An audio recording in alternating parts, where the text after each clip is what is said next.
할렐루야. 고향교회 어르신들을 뵙습니다. 너무 반갑고 감사합니다. 늘 마음에 품고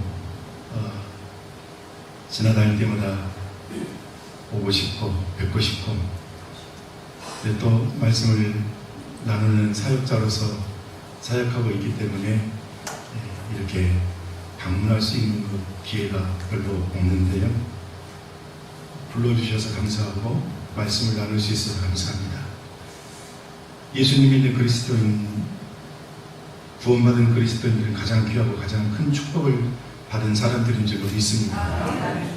축복받은 그리스도인으로서 주님께서 맡기신 복음의 사명을 감당하는 우리 동산교회 가족들 되시기를 주님의 이름으로 축복합니다. 말씀을 준비하면서 생각을 해보니까요, 1990년 우리 어른들 잘 기억하시겠지만 90년 3월, 2월 달에 지금 여러분들이 앉아서 드리는 이 예배 공간을 건축하기 시작했습니다. 제가 1990년 4월 달에 군에 입대했거든요. 그때 이제 제 아버지께서 교회 건축한다고, 건축을 시작한다고, 공사를 한다고 말씀하셔가지고 제가 4월 달에 입대하기 때문에 그때 휴학하고 있으면서 뭐가 그렇게 좋았는지 모르겠지만 교회 건축한다는 말에 그렇게 기뻐서 제가 3월 한 달 동안 아침에 눈 뜨면 교회 와서 저녁에 해질 때까지 봉사하는 어른들하고 같이 작업을 했었습니다. 그때 당시에 교회 청년은 저밖에 없었습니다. 우리 후배 우리 장로님들은 그때 고3이었고요. 저만 20살짜리 청년이어서 열심히 공사를 했었거든요. 제가 얼마나 열심히 공사를 했냐면 한 달 동안 아침에 눈 뜨면 교회 왔고 저녁에 제일 마무리까지 마무리하고 들어갔다가 4월 2일 날 제가 입대하는데 그 일주일 남겨놓고 몸살이 나버렸어요. 몸살이 났는데 얼마나 심하게 났는지 손가락 하나를 까딱 못해가지고 집에 누워 있었더니 이제 우리 원로 목사님, 문성진 목사님께서 신방 오셨었어요. 이제 같이 예배 드리고 그랬던 기억이 납니다. 벌써 시간으로 따지면 30년이 좀 넘었습니다. 김제동산교회에서 제가 중학교, 고등학교, 청년 시절 보내고 이렇게 오랜만에 고향교회 모교회에 방문해서 너무 감사하고, 부족함에도 교회 창립 50주년을 기념하는 시간들 속에서 말씀을 전하는 설교자로 초대해 주신 것에 깊이 감사를 드립니다. 철없던 오랜 시절을 함께 보냈던 우리 후배들이 벌써 교회 중직자가 되어서 개인적으로 전화통화하면 누구야 했는데 여기서 이제 또 장로님이시니까, 물론 우리 강명환 장로님이나 강희석 장로님 그때도 어르신들이 없지만 이렇게 뵙고 또 후배 장로님들이 계시니까 이따 예배 끝나고 그냥 이름 불러도 되죠? 너무 보고 싶고 함께하고 싶은데 사역하다 보니까 자주 못 뵙고 찾아갈 수 없어서 아쉬운 마음 되셨습니다. 고향교회 모교회를 사랑하고 섬기는 후배, 사랑하는 후배님들, 그리고 함께 믿음의 공동체를 아름답게 섬기는 동산교회 모든 가족들 위해 하늘 아버지께서 베푸신 은혜와 축복이 가득하시기를 우리 주 예수 그리스도 이름으로 축복합니다. 우리 서목사님이 말씀을 드렸는지 모르겠어요. 우리 서목사님 사실 저 대학 때 친구입니다. 대학 다닐 때 CCC에서 같이 활동을 하다가 우리 서목사님 그때나 지금이나 변함없이 진중하고 착하고, 저는 장난기 많고 놀리기도 하고, 어느 순간에 보니까 목사로서는 저보다 조금 이제 후배이긴 하지만 다시 만났더니 목사님도 있고, 나중에 왔더니 이제 고향교회 모교회 목사님을 오셨더라고요. 대단히 많은 위험성을 가지고 친구를 불렀습니다. 고맙습니다. 우리 서목사님 소개했듯이 저는 나주 혁신도시에 있는 새로 개발된 도시에서 빛가람동이 도시를 개척해서 이제 만 5년 지났습니다. 세븐제일교회라고 사역하고 있습니다. 그 전에 제가 광주에 있는, 흔히 광주의 어머니 교회라고 불렸는데요. 봉사교회가 50년 됐잖아요. 그 교회는 2배하고 좀 더 넘습니다. 117년 된 교회거든요. 그 교회에서 12년 10개월 동안 부목사로 사역을 했습니다. 저보고 아는 분들 중에 그러더라고요. 어떻게 그 교회에서 12년 10개월이나 했었냐고. 100년이 넘은 교회다 보니까 쉽지가 않은데 그 교회의 역사에 획을 긋고 나왔습니다. 부목사 중에 10년이 넘게 사역한 사람은 저밖에 없습니다. 117년 동안이에요. 그런 교회에서 사역하다가 2016년 3월달에 교회 개척하고 섬기게 되었습니다.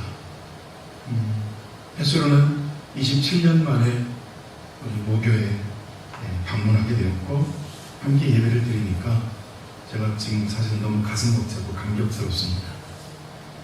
부족한 자가 말씀을 전하게 되었습니다. 부족하지만 그래도 모교회니까 저 어릴 때 모습을 다 기억하고 계신 어르신들도 많이 계시니까 그러니 하고 실수하면 실수한 것 같다 생각하시고 그래도 말씀을 전하는 가운데 말씀의 의미를 기억하시고 주님께서 베푸시는 귀한 은혜를 함께 나누기를 소망합니다. 자, 저를 좀 봐주시고요. 다 보고 계시지만 먼저 한 가지 연습을 하도록 하겠습니다. 이렇게 큰 소리로 웃는 연습을 하면 좋겠지만 코로나 때문에 다 마스크 쓰고 계시니까 큰 소리 웃기는 그렇고요. 최대한 밝은 얼굴 표정을 한번 짓도록 하겠습니다. 최대한 밝은 표정을 짓고 좀 오버하는 것도 있겠지만 어쨌든 웃는 표정을 지으시고 옆에 분 한번 싹 한번 봐주시겠어요? 웃으시면서 최대한 밝은 표정으로. 여러분 왜 그러냐면 우리가 웃어야 돼요. 우리는 웃을 수 있는 사람들입니다. 왜냐하면 가장 큰 축복을 받았잖아요. 그죠? 동의하십니까? 예. 하나님께서 우리를 위해서 이 땅에 예수 그리스도를 보내주셨고 주님의 손길로 성경을 분명히 그렇게 얘기하고 있습니다. 내가 너를 지명하여 불러나니 너는 내 것이라. 한 사람 한 사람을 동성교회 가족들 다 모아놓고 이만큼은 내 거야라고 말씀하신 것이 아니라 하나님께서 하나님의 손가락으로 지명해 불러주셨대요. 그리고 너는 내 거야라고 말씀해 주셨대요. 하나님에게 부름받은 사람들입니다. 그러니까 우리는 너무너무 기쁜 마음으로 감격히 하며 살아갈 수 있다고 생각합니다. 가장 아름다운 모습으로 그렇게 웃는 표정을 하시고 한번 따라서 해주시기 바랍니다. 험담. 다 따라서 하세요. 험담. 비난. 비판.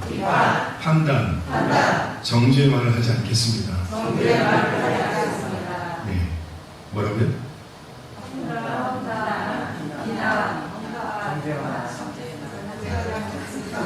이게 짧은데 제가 우리 교회에서 지금 이걸 3년째 하고 있는데 뭐라고요? 그러면 다 못하죠.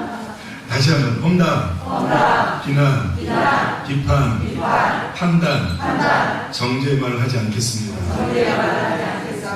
네, 그러면 우리가 험담, 비난, 비판, 판단, 정죄의 말을 하지 않으면 어떤 말을 해야 될까요? 예? 그렇죠. 이것도 따라서 해주세요. 사랑, 칭찬, 축복, 격려, 위로의 말을 하겠습니다. 네. 우리 교회에서는 모든 예배 시간마다 이것을 선포합니다. 험담, 비난, 비판, 판단, 정죄만 하지 않겠습니다. 사랑, 칭찬, 축복, 격려, 위로의 말을 하겠습니다. 이렇게 하는 이유는 가만히 보니까 제가 험담, 비난, 비판, 판단, 정죄말 참 잘하는 사람입니다. 그렇게 하지 않기를 위해서 제 스스로 마인드 컨트롤 하는 겁니다. 그렇게 하지 말자. 그러면 어떤 말? 사랑, 칭찬, 축복, 격려, 위로의 말을 하자. 광호야 좀 제발 그렇게 좀 해봐. 그런 거죠. 그렇게 선언하는 후에요. 두 번째로 또 선언하는 것이 있습니다. 이것도 따라서 해주시기 바랍니다. 오른손 가슴에 대시고 오른손 가슴에 대시고 따라서 하시겠습니다. 나는 예수님 짤입니다. 나는 복 있는 사람입니다. 뭐라고요?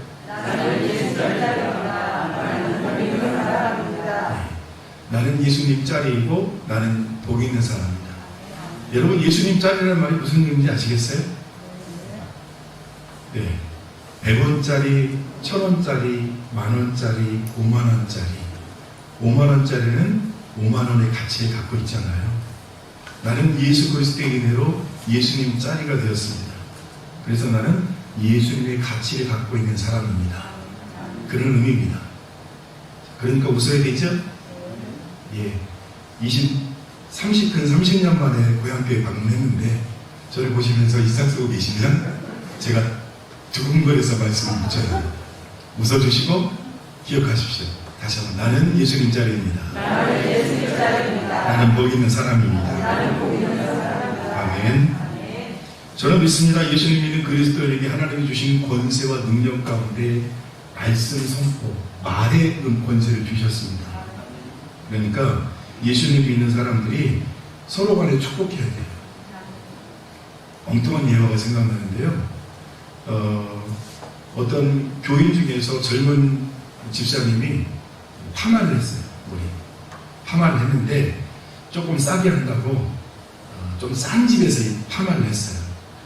근데 주일날 교회 올 때 이쁘게 한다고 했는데 파마가 잘 안 나왔어요. 제가 지난번에 오늘은 여러분들 뵈려고 머리도 최대한 다듬고 왔는데요. 그 전에 한 곳에서 머리를 깎는다고 깎았는데 호소리가 돼가지고 제 아내가 그 이발하는데 절대 가지 말라고 해서 엄청 혼나고 예전에 닦은 데로 다시 바꿨습니다. 파마를 했는데 안 나왔어요. 주일날 교회 가는데 속상한 거예요. 젊은 집사님이 속상해갖고 교회를 가서 터벅 걷고 있는데 세상에 그날따라 권사님 한 분이 교회 앞에 대문에 딱 서 계시더니만 이 젊은 집사님을 보고 있더래요. 이렇게 쳐다보더니 권사님 보기에도 파마가 안 나왔어요. 잘 안 나왔어요. 그럼 어떻게 해야 되겠어요? 그냥 모른 척하고 하면 좋아요 그랬는지. 근데 이 권사님이 젊은 집사님이 신문곡 해갖고 오고 있는데 딱 쳐다보더니 누구누구 집사야? 그러더래요. 예. 너 머리 야매지? 그러더래요. 파마가 안 나오고 속상한데 야매지 그러니까 자기 나름대로 그래도 돈 주고 했는데 여러분 예수님 믿는 그리스도인들은 서로 간에 축복하는 말을 해야 됩니다. 험담하지 말고 비판하지 말고 판단하는 말 하지 말고 예수님 믿는 그리스도인이 하나님께서 말에 권세를 주신 줄로 믿습니다. 하나님이 은혜 주실 줄로 믿습니다. 믿음대로 되는 줄로 믿습니다. 자, 다시 한번 오른손 가슴에 대죠. 난 예수님 자리입니다. 나는 복 있는 사람입니다. 할렐루야. 우리 동성교회 모든 믿음의 가족들이 하나님께서 선언하시는 복 있는 사람으로 살아가시기를 주 예수 그리스도의 이름으로 축복합니다. 예. 지금 그러실 거예요. 아이고 저거 어릴 때 중학교 다닐 때 쬐끔만 입고 까불고 다니는 거 봤었는데 목사 됐다고 무게 잡고 있고 예. 어쩔 수가 없습니다.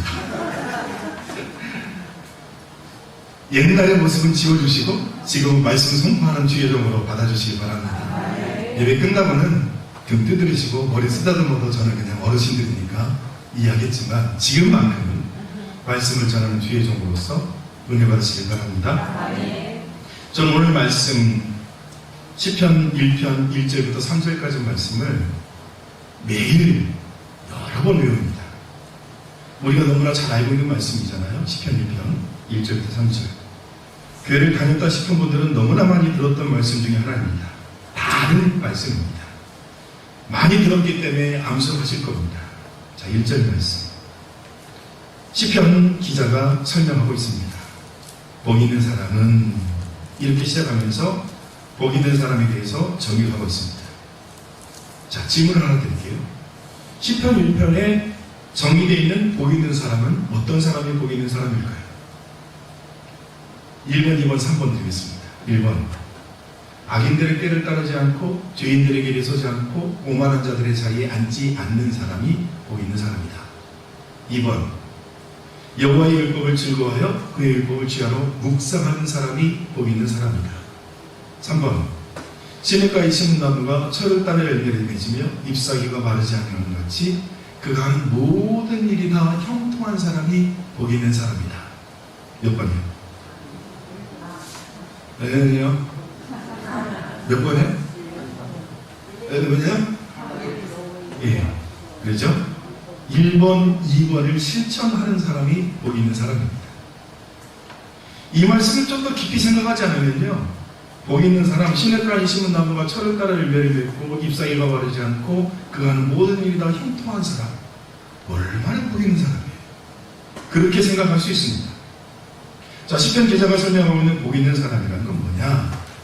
내가 생각하는 일, 내 계획, 내 기준이 나의 삶의 앞길을 인도하는 것이 아니라 하나님의 마음을 품고 예수 그리스도의 은혜를 받은 자로서 내가 하지 말아야 될 것은 하지 않고 해야 될 일은 하는 사람이 복 있는 사람입니다. 이걸 좀 다르게 표현하면 하지 말아야 될 것은 소극적인 측면이고요, 해야 될 것은 적극적인 측면입니다. 소극적인 측면에서 하지 말아야 될 게 뭐냐?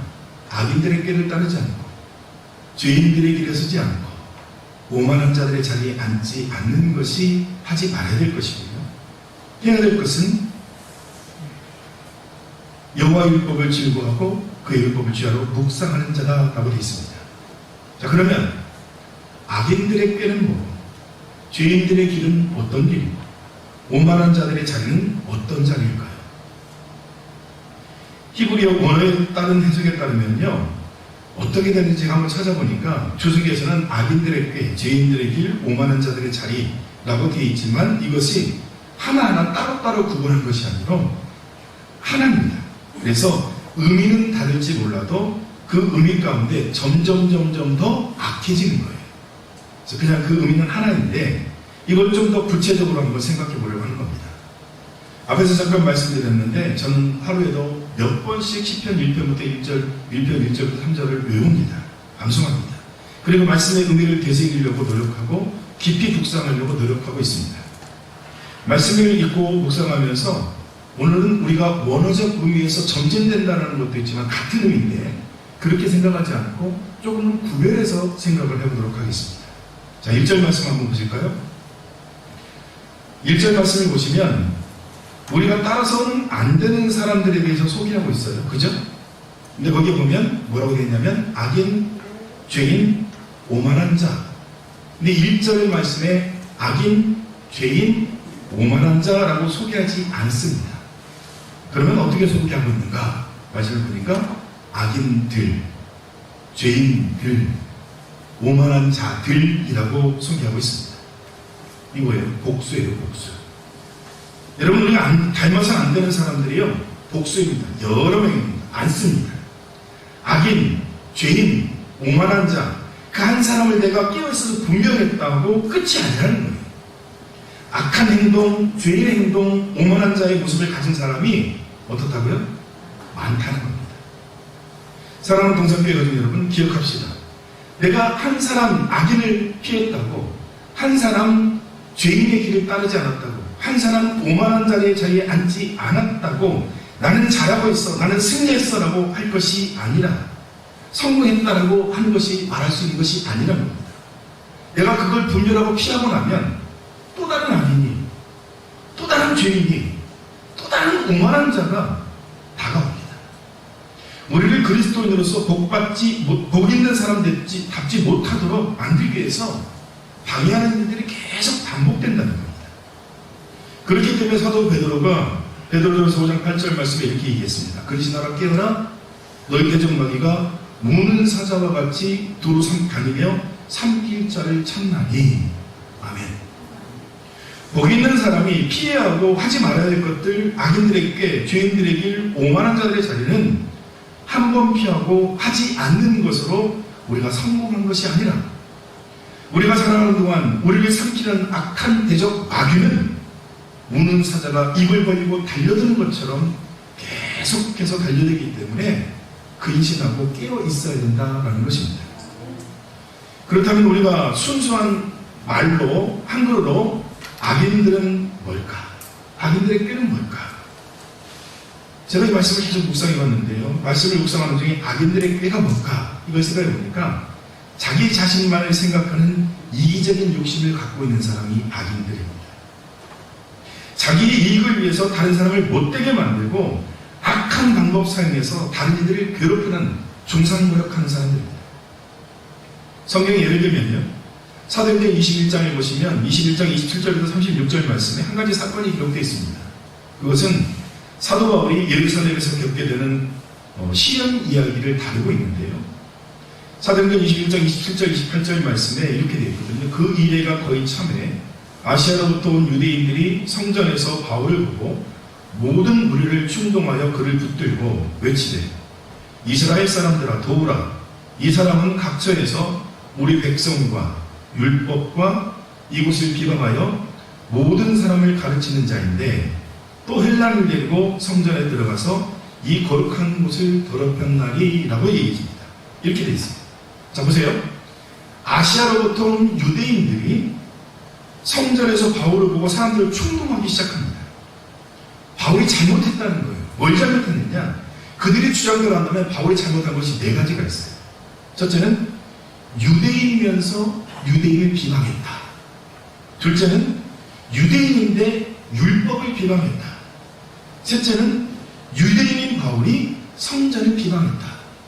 그리고 넷째는 유대인인 바울이 이방인을 데리고 성전에 들어가서 성전을 더럽혔다라는 것입니다. 이스라엘 백성들이 만든 성전에는요, 이방인의 뜰이 있어요. 이방인의 뜰까지는 이방인들이 들어갈 수 있지만 성전 안에는 들어가서 안 됩니다. 들어갈 수가 없습니다. 성전에 들어갈 수 있는 사람들은 오직 유대인들 뿐이었습니다. 그런데 아시아에서 온 유대인들이 바울을 향해서 이 네 가지를 어겼다라고 얘기하는 겁니다. 그래서 성전을 더럽혔대요. 맞는 말일까요? 그들은 사실관계 확인하지 않았습니다. 바울을 무조건 비방하고 그를 괴롭히고 싶었습니다. 그래서 소동을 일으킵니다. 여러분, 아시아에서 온 유대인들의 말이 주장대로 한다면 바울은요, 한마디로 민족의 반역자이고 성전을 더럽힌 사람입니다. 그러면 율법을 적용하자면 그는 돌에 맞아 죽어야 될 사람입니다. 하나님께서 구약의 율법 가운데 성전을 더럽히는 사람, 그런 사람은 돌에 때려서 죽이라고 했거든요. 그런데 그들의 주장이 하나라도 맞냐 이거예요? 아니요. 틀렸습니다. 저는 바울을 모방하고 있는 이 유대인들의 모습 속에서 악인들의 꾀가 갖고 있는 특성을 한번 찾아봤습니다. 네 가지예요. 악인들은, 악한 자들은요, 꾀를 쓰는 어떤 꾀를 쓰냐? 다른 사람의 비방거리를 찾습니다. 부정적인 면을 찾아내려고 합니다. 그래서 그 부정적인 가지고 생트집을 잡습니다. 둘째는요, 비방거리를 찾다가 안 되면 모함을 합니다. 있지도 않은 사실을 가지고 비방거리를 만들어내는 공작을 해요. 셋째는 그렇게 모함을 해서 다른 사람들을 충동시킵니다. 소동을 일으킵니다. 시끄럽게 하는 겁니다. 자기들에게 유리한 여론을 만들어내기 시작합니다. 그거 되게 잘하는 곳이 한 곳이 있습니다. 여러분. 어디서 그럴까요? 정치에서 보세요. 요즘에 정치 보세요. 우리나라 정치 보면 이거 기가 막히게 잘하잖아요. 예. 시끄럽게 하는 겁니다. 자기한테 유리한 여론 만들려고. 사도행전 21장 27절부터 36절 말씀에 아시아로부터 온 유대인들이 이렇게 해서 소동을 일으키게 돼요. 어떻게 됐을까요? 그 소동 가운데 아무것도 모르는 사람들이 도대체 뭐 때문에 이 소동이 일어나는지 모르는 사람들까지 동참해요. 그래서 온 성이 시끄럽게 됩니다. 막 굉장히 큰 무슨 반란이라도 일어나는 것처럼 시끄러워져요. 진실이 뭔지를 밝히려는 노력보다 뭐가 뭔지 모르는 사람들까지 소동에 동참해서 여론을 형성합니다.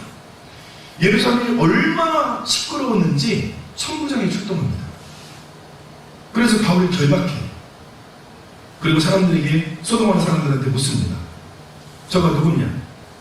저 사람이 무슨 짓을 했느냐? 모르니까요, 소동하던 사람들이 뭐라고 대답했을까요? 사도행전 21장 34절 말씀에 이렇게 되어 있습니다. 무리 가운데 어떤 이는 이런 말로, 어떤 이는 저런 말로 소리치거늘 천부장이 소동으로 말미암아 진상을 알 수 없어 그를 영으로 데려가라 명하니라. 이렇게 되어 있습니다. 도대체 뭐 때문에 소동이 일어나는지 몰라요. 알 수가 없습니다. 악한 이들은 이렇게 꾀렸습니다. 그리고 마지막 네 번째 악인들은요, 자기들이 그런 소동을 일으켜놓고 사람들이 문제를 통해서 많이 소동하게 만들어 놓고 그 소동하는 무리들 뒤에 숨습니다. 자기는 드러내지 않아요. 자기들은 다치지 않으려는 거예요. 숨어 있어요. 상황이 어떻게 변할지 모르잖아요. 그러니까 자신들은 몰래 그렇게 소동하는 군중들 뒤에 숨어 있습니다. 여러분, 이것이 악을 행하는 자들의 특징입니다. 이런 자들의 모습이 바로 악인들의 꾀를 갖고 행동하는 사람들이라고 할 수 있을 것입니다. 여러분, 복 있는 사람은 이런 악인들의 꾀를 따라서는 안 됩니다. 그러면 복 있는 사람으로서 그리스도인 나는 어떻게 행동해야 되겠습니까? 반대로 하면 되잖아요. 사람들의 비방거리를 찾을 것이 아니라 내가 만나는 사람에게서 칭찬거리를 찾읍시다. 모함할 것이 아니라 진실만 말하면 됩니다. 시끄러운 일 생길 때에 같이 그 시끄러움에 동참해서 막 같이 떠드는 것이 아니라 무엇이 원인인지를 살펴보고 소동이 잠잠하게 되는 일에 노력하면 되는 것입니다. 마지막, 자신이 한 행동에 대해서는 책임지는 모습을 가져야죠. 뒤에 숨어서 조용히 있는 것이 아니라 내가 그렇게 했으면 내가 실수했다라고 고백할 수 있는 것이 그리스도인이 해야 될 행동인 줄로 믿습니다. 손해볼까봐 사람들 뒤로 숨는 행동, 못된 행동이 아니라 책임지는 모습을 갖는 것입니다. 저는 그것이 바로 그리스도인다운 모습인 줄로 믿습니다. 여러분, 세상에 갈수록 악한 길을 따르고 있잖아요. 다른 사람이 어떻게 되든 말든 나만 잘 살면 된다는 못된 심보 가지고 그렇게 꾀를 짜내는 사람들, 이기적인 목적과 욕심 때문에 다른 이를 아프게 만드는 그런 사람들, 복 있는 사람은 악인들의 꾀를 따르지 않습니다. 자, 그러면 죄인들의 길은 뭘까요? 성경 말씀을 중심으로 또 생각해 보니까요, 죄인들의 길은 뭐냐? 세상 길입니다. 좁은 길이 아니라 넓은 길입니다. 육체적 욕망을 따라가는 길입니다. 이 또한 마찬가지죠. 세상은 점점 더 죄인들의 길을 넓게 만들어 놓고 사람들로 하여금 그 길로 오라고, 이 길이 넓으니까 이 길로 가자라고 얘기합니다. 유혹합니다. 여러분, 그러나 그 죄인들의 길 끝에는 오직 하나님의 심판만 있을 뿐입니다. 창세기의 노아 할아버지 시대 때를 한번 생각해 보세요. 하나님의 명령을 받고 노아 할아버지는 열심히 방주를 만들고 있습니다. 근데 사람들은 그런 노아 할아버지를 보고 어떻게 했을까요? 아마 조롱했을 겁니다. 어이 노아, 그 산꼭대기에서 뭐하고 있어? 대답했죠. 하나님께서 세상을 물로 심판하신다고 말씀하시죠. 그래서 나에게 방주를 만들라고 하셨지. 이 방주가 완성되는 날 하나님께서는 하늘에 비를 쏟아내리셔서 세상을 심판하신다고 해요. 뭐 때문에? 세상이 너무 악하거든. 생각하고 계획하는 모든 일들이 너무나 악해졌기 때문에 더 이상 두고 볼 수 없어서 하나님이 심판하신다고 말씀하십니다. 그러니 자네도 나와 함께 방주를 만들지 않겠는가? 여러분, 노아 할아버지가 방주 몇 년 동안 만들었죠? 네, 보통 120년으로 얘기하고 있습니다. 우리는 그렇게 알고 있습니다. 그러나 정확한 것은 아니에요. 120년으로 보통 알고 있는데 저도 그렇게 알고 있지만 정확하진 않아요. 학자들 중에는요 70년이나 좀 더 된다, 좀 덜 된다라고 얘기하는 경우도 있습니다. 어쨌든 방주의 크기로 볼 때는요 1년 만에 만들 수 있는 방주는 아닙니다. 지금으로 만들어도 어마어마하게 큰 배입니다. 작게는 수십 년, 길게는 120년. 여러분 생각해 보세요. 그 기간 동안 노아 할아버지가 방주를 만들면서 잠자는 시간 빼고 무조건 방주만 계속 만들고 있었을까요? 그렇게 생각하세요? 방주 만드는 재료들은 어떻게 했을 것이고, 방주를 만들다 보면 뭔가 좀 굳어지는 것들도 있어야 되면 그때는 좀 쉬는 시간도 있었을 것이고, 저는 그렇게 생각하지 않는 겁니다. 그 오랜 시간 방주를 만들다가 잠깐 놔두고 쉬어야 될 시간이 있으면 그 시간이 있으면 어김없이 노아 할아버지는 세상 사람들을 향해서 하나님께서 말씀하신 심판을 선포했을 것입니다. 하나님의 심판을 준비하고 계신다. 세상이 너무 악해졌기 때문에, 생각하는 것, 계획하는 것이 너무 악해졌기 때문에 하나님의 심판을 준비하신다. 나와 같이 방주에 동참하자. 회개하라고, 동참하자. 수도 없이 외치면서 하나님의 회개를 선포했을 것입니다. 이미 죄악에 찌든 사람들이 어떻게 반응했을까요? 물로 심판하신다. 하늘에 비가 쏟아진다고 얘기하면 그래요. 비는 무슨 비? 죄악된 세상이 그래서 벗어나지 않았을 것입니다. 오히려 방주를 건설하는 노아 할아버지를 찾아와서 비웃으며 조롱했을 것입니다. 며칠 동안이나 비가 왔을 때 그 비가 내리다가 멈추면 어김없이 찾아와서 비웃었겠죠. 어이 노아, 비가 많이 왔는데 끝났네? 심판을 안 하는데? 오히려 그렇게 비우기만 했겠습니까? 방주 건설한 일을 방해했을 수도 있습니다. 여러분, 그러나 그 결과가 어떻게 되었습니까? 노아 할아버지의 가족을 제외하고 모든 인간들은 물의 심판에서 벗어나지 못했습니다. 여러분, 죄인들의 길에 서면 어떻게 되겠습니까? 우리는 죄인들의 길 그 끝에 하나님의 심판이 기다리고 있음을 기억해야 됩니다. 하나님을 잊어버리고 하나님을 모르고 세상 길 따라가고 육체적인 쾌락을 따라가는 그 죄인들에게 서면 하나님의 심판만 있을 뿐입니다. 죄인들의 길에 하나님의 심판 멸망이 있습니다. 그런데 세상은 우리로 하여금 죄인들의 길에 동참하라고 합니다. 왜요? 눈에 보기 좋거든요. 즐겁거든요. 재미있거든요. 죄인들의 길, 하나님의 심판이 있다는 사실을 기억해야 됩니다. 실제로 오만한 자들의 자리는 뭘까요? 여러분, 오만하다는 단어의 의미를 찾아보니까 원어의 의미 가운데 이렇게 되어 있더라고요. 입을 삐죽거리다. 입을 삐죽삐죽거리는 모양. 이게 오만이라는 단어입니다.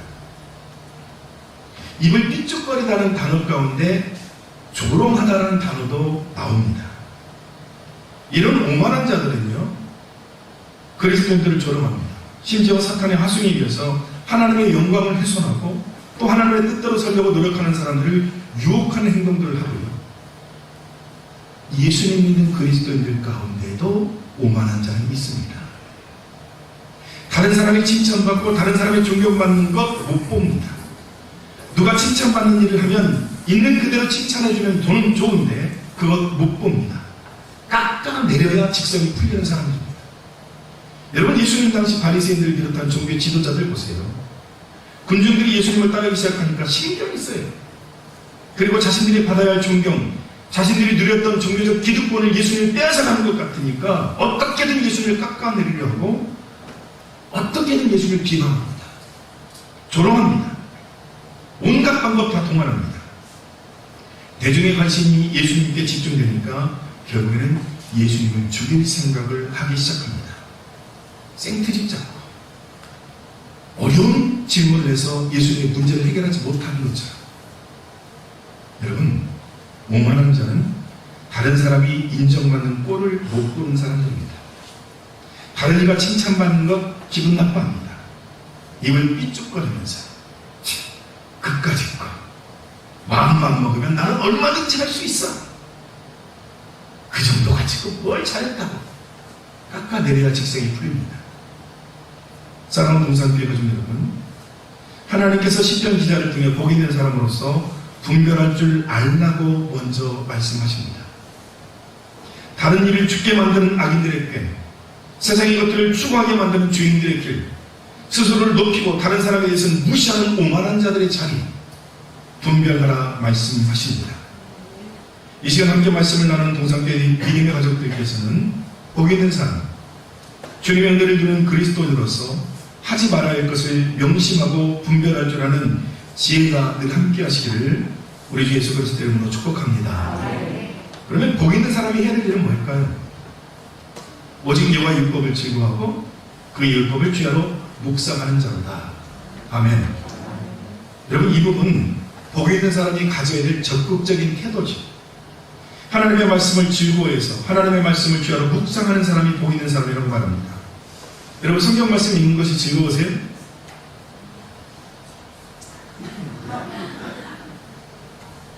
최소한 한 3분 정도 남이 할 줄 알았는데, 성경 말씀 읽는 것이 즐거우세요? 생각보다 성경 말씀 읽는 것이 즐거운 저와 여러분들 되시길 간절히 소망합니다.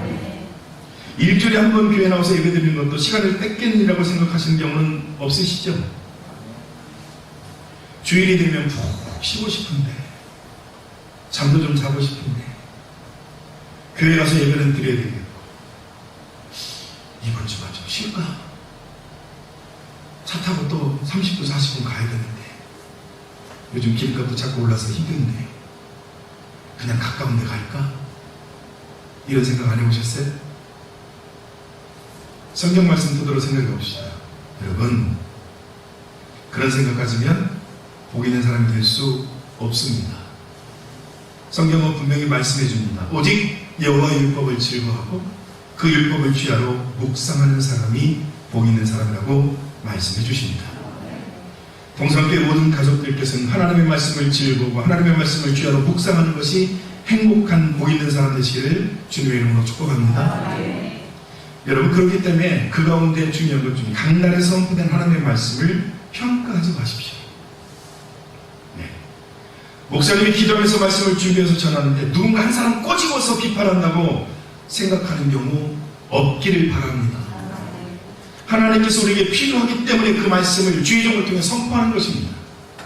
전부는 다 기억하지 못할지라도 그 말씀 가운데 내 마음 가운데 찔림이 된다면 하나님이 목사님이 또 누군가한테 헛소리 듣고 나한테 그러는 거라고 생각하실 것이 아니라 찔림이 되면 그건 내가 들어야 될 말씀인 거예요. 그 말씀이 내 가슴에 찔림이 되면 그 말씀을 듣고 회개해야지.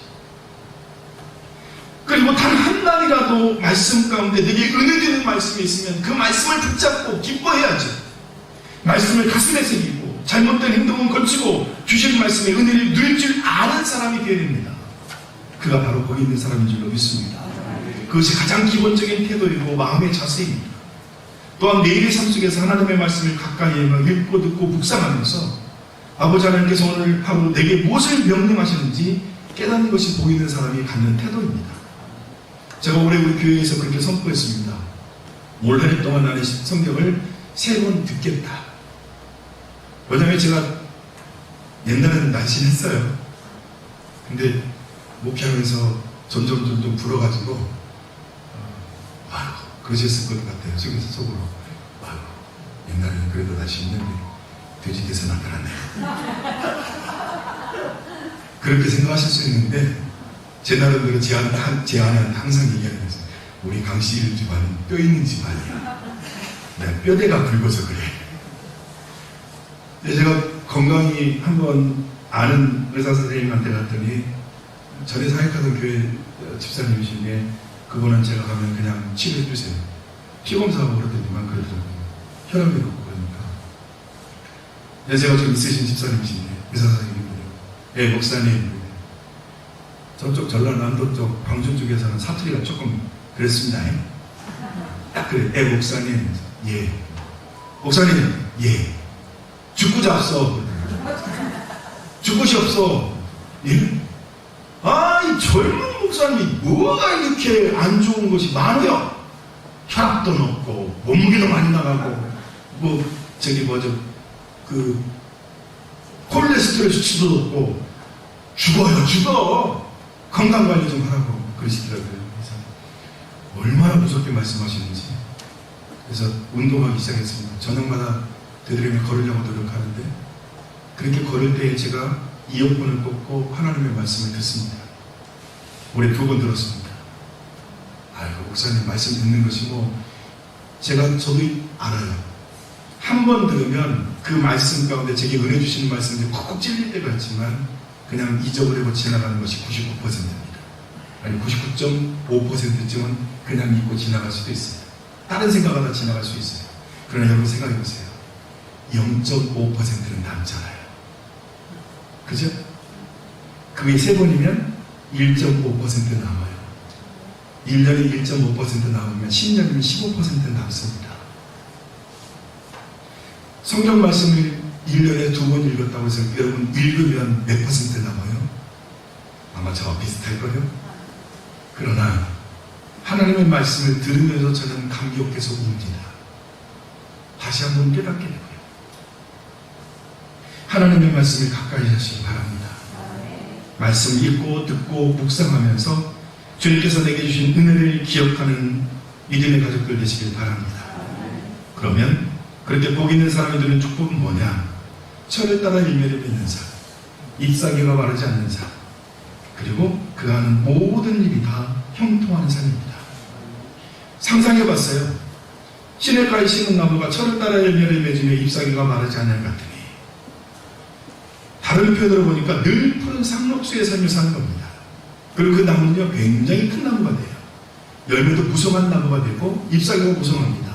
그런 다음에는 새들이 와서 나뭇가지에 집을 짓고 깃들고 그 나무 밑에 큰 그늘이 있어서 짐승도 와서 사람도 와서 쉴 수 있는 휴식의 공간을 주는 겁니다. 그러면 그렇게 열매를 주고 그늘을 제공해주고 그렇기 때문에 그가 한 모든 일이 다 형통하게 되는 것입니다. 여기에서 한 가지 우리가 분명히 기억해야 될 것이 있습니다. 여러분, 예수님 믿는 그리스도인에게서 형통이 뭘까요? 형통이란 무엇인가? 우리가 일반적으로 아는 형통은 뭐예요? 잘 되고 잘 되는 거예요. 그죠? 로또 복권 샀더니 1등 되는 게 형통이고, 땅을 샀는데 세상에 그 땅이 며칠 만에 10배는 뛰는 게 형통이고, 주식을 샀더니 폭망하게 생긴 주식 샀는데 가만히 놔뒀더니 1년 만에 100배가 뛰고, 이게 형통이라고 생각합니다. 이건 세상적인 형통이죠. 그리스도인에게 있어서 가장 우선되는 형통은 성삼위 일체 하나님께서 나와 함께 하심을 보여주는 삶이 형통의 삶인 줄로 믿습니다. 창세기 39장 2절 3절 말씀에 여호와께서 요셉과 함께 하심으로 그가 형통한 자가 되어 그의 주인 애굽 사람의 집에 있으니 그의 주인이 여호와께서 그와 함께 하심을 보며 또 여호와께서 그에게 그의 범사에 형통케 하심을 보았더라. 아멘. 여러분, 이 말씀을 보면요, 요셉의 삶은 하나님께서 함께 하심을 보여주는 삶이었습니다. 그래서 범사에 형통했다라고 되어 있습니다. 39장 23절 말씀 이렇게 되어 있습니다. 간수장은 그의 손에 맡긴 것을 무엇이든지 살펴보지 아니하였으니 이는 여호와께서 요셉과 함께 하심이라. 여호와께서 그를 범사에 형통하게 하셨더라. 아멘. 일반적으로 생각할 때 형통하면 무엇이든지 다 잘 되는 것이 형통인데, 요셉은 그런 잘됨과는 거리가 멀었습니다. 왜요? 보디발의 집에 노예로 끌려갔잖아요. 하나님 말씀대로 살려고 했다가 억울하게 감옥에 갇혔잖아요. 여러분, 생각해보면 요셉이 감옥에 갇힌 기간이 최소한 10년이에요. 어떻게 될지 모르는 세월을 10년 동안 살았어요. 근데 성경은 계속해서 여호와께서 그와 함께 하심을 보였다가, 그래서 그가 범사에 형통했다라고 말씀하고 있습니다. 뭐가 형통한가요? 말씀을 보면서 갖게 된 생각은 뭐냐면, 요셉은 그가 처해 있는 상황과 상관없이 항상 하나님께서 나와 함께 하심을 증거하는 삶이었다는 것입니다. 그렇게 어디에서든지 무엇을 하든지 언제든지 요셉의 삶은 하나님께서 함께 하심을 보여주는 삶이었습니다. 이것이 그리스도인 우리가 소망하고 가져야 될 형통의 모습이고, 그렇게 하나님께서 함께 하심을 보여주는 삶을 사니까 더 분명한 것은 하나님께서 반드시 그를 큰 사람으로 사용하시더라, 이것입니다. 애굽을 비롯한 고대권 등의 수없이 많은 사람의 생명을 살리는 사람으로 사용하셨습니다. 여러분, 시편 기자를 통해서 하나님께서 말씀하시는 복 있는 사람은 하나님의 말씀을 즐거워하고 하나님의 말씀을 주야로 묵상하는 사람이 복 있는 사람입니다. 매일 말씀을 읽고 그 말씀이 나에게 주신 의미가 무엇일까? 주님께서 말씀을 통해 나에게 무엇을 원하실까? 깊이 고민하고 생각하고 행동하는 사람. 그리고 주님께서 내게 주신 말씀을 입으로 조용히 읊조리면서 하나님의 말씀의 뜻을 깨닫는 사람이 복 있는 사람입니다. 그렇게 말씀을 즐거워하고 하나님의 말씀을 듣는 것을 행복해하고 하나님 앞에 예배드림이 가장 큰 축복이고 은혜라고 생각하는 사람이 바로 복 있는 사람입니다. 그런 사람이 악인들의 꾀를 따르겠습니까? 그런 사람이 죄인들의 길에 서겠습니까? 그런 사람이 오만한 자들의 자리에 앉겠습니까? 저는 그렇지 않을 것이라고 믿습니다. 그렇게 복 있는 사람은 하나님께서 시냇가에 심은 나무와 같이 열매를 맺는 사람, 늘 푸른 상록수의 사람, 그래서 다른 일을 돕고 보살피는 사람, 그리고 하나님께서 함께 하심을 증명하는 형통의 삶을 살게 될 줄로 믿습니다. 주님 안에서 한가족된 동산교회 가족 여러분, 우리가 그렇게 살아봅시다. 우리가 그렇게 살아봅시다.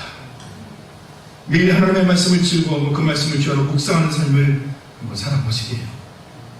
하나님께서 내 생각 가운데, 내 삶 가운데 어떻게 축복하시는지 저는 믿습니다. 하나님께서 내 앞길을 지도하실 줄로 믿습니다. 그래서 때가 되면 열매를 맺는 삶, 잎사귀가 마르지 않고 하나님께서 함께 하심을 증명해서 생명을 살리는 형통의 삶으로 반드시 인도하실 줄로 믿습니다. 한 번 더 따라서시게요. 오른손 가슴 드시고 나는 예수님 자리입니다. 나는 복 있는 사람입니다. 여러분, 제가요 하나님의 일을 하겠습니다라고 선언했던 것이 동산교회입니다. 기억하실지 모르겠지만 제가 중학교 3학년 올라가던 해 겨울 저녁에 그때 부흥회가 있었습니다. 부흥집회 오신 강사 목사님이 투신사 받은 목사님이셨어요. 저도 몰랐는데 저희 어머니가 제 이름으로 감사한금을 하셨습니다. 그때 목사님이 감사한금 봉투를 보고 강강하고 누구냐고 그러셨어요. 이 자리에 달고 옆에 앉아서 예배드릴 때 부흥회 때 제가 붙였었습니다. 중학교 3학년 올라간 애기가 강강은 누구냐고 그러더라고요. 손 들었는데 강사 목사님 제일 앞에 목사님의 침이 제일 많이 튀기는 자리에 제가 있었습니다. 그랬더니 헌금봉투 보고 저 쳐다보고 제 이름 보고 저 쳐다보고 그러시더라고요. 너도 목사해라. 그때 제가 뭐라고 했을까요? 아멘 했습니다. 한 가지 간증만 드릴게요. 대학 4학년 때까지 제가 갈등했습니다. 아버지가 반대하셨어요. 저희 아버지 기억하실 건데 아버지가 반대하셨어요. 왜 반대하셨냐면 그때 당시에 형님이 목회의 길을 가고 있었고 누나가 신학 공부하고 있었고 근데 저까지 목사가 되겠다고 하니까 자식들 중에 셋이 목회하면 아버지가 힘들대요. 큰아들, 둘째 아들은 뭐 유능한 사람이 서울에 가서 하니까 당신이 아무리 생각해봐도 당신하고 같이 살 건 아닌 것 같아. 다른 시집가면 살 거야. 그러면 누군가 하나는 당신하고 살아야 될 것 같아. 근데 그게 누구냐면 아버지 입장에서는 큰아들 하나님 앞에 드렸고 둘째 아들 조우 앞에 드렸고 셋째는 딸이니까 시집가면 끝이고 넷째가 저예요.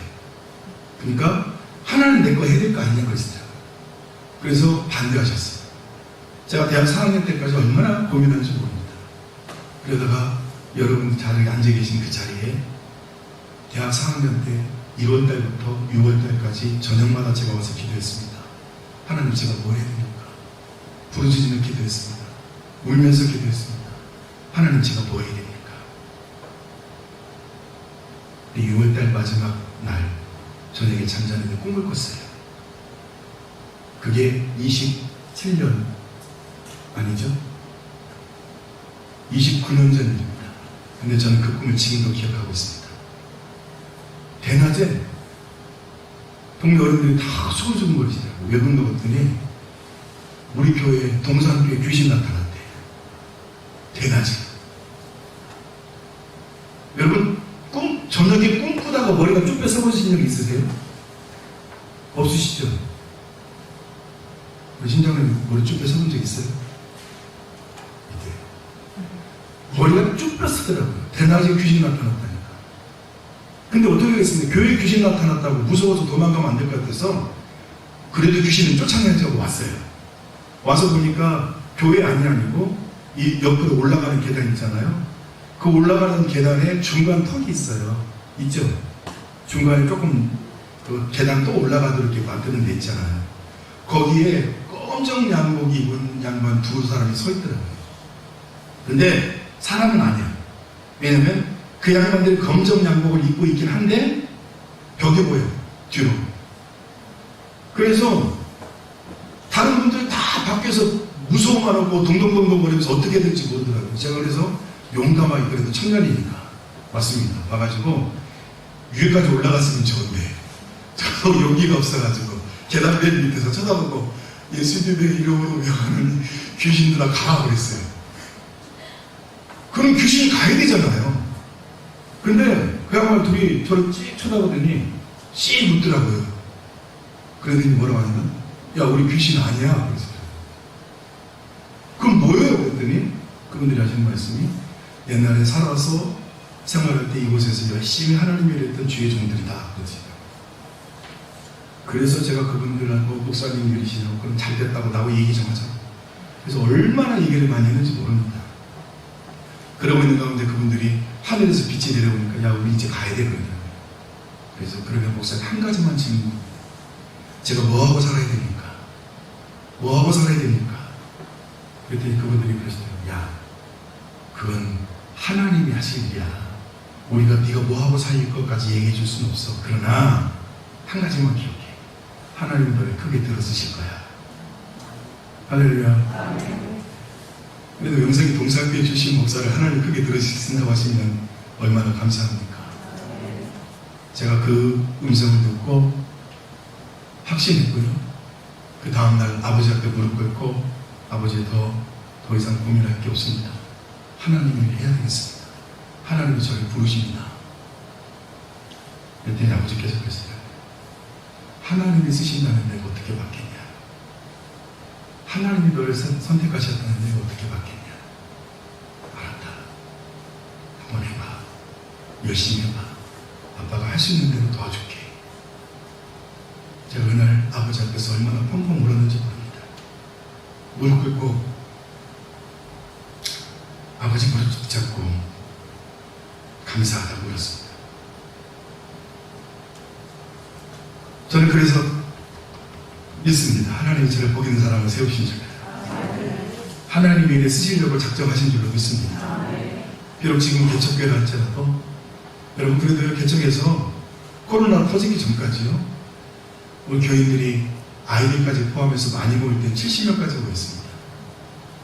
근데 코로나 때문에 지금 못 모이고 있죠. 그리고 교회 떠나는 분도 있고 신앙을 잃은 분도 있습니다. 너무너무 가슴이 아프죠. 그래서 저는 믿습니다. 코로나가 회복되면 최소한 우리 교회는 그래도 아이들까지 포함해서 60명 모일 수 있다고요. 개척에서 잘하고 열심히 노력하고 있습니다. 제가 잘한다는 게 아니라 노력하고 있습니다. 하나님이 저를 쓰실 줄로 믿습니다.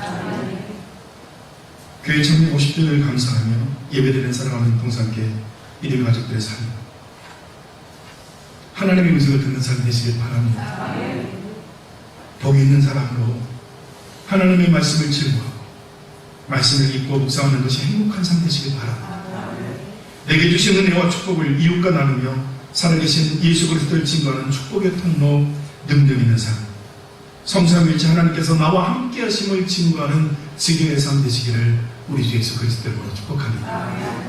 전능하신 하나님께서 그 삶 가운데 함께 하시며 아버지께서 앞서가시며 형통케 하실 줄로 믿습니다. 기도하시겠습니다.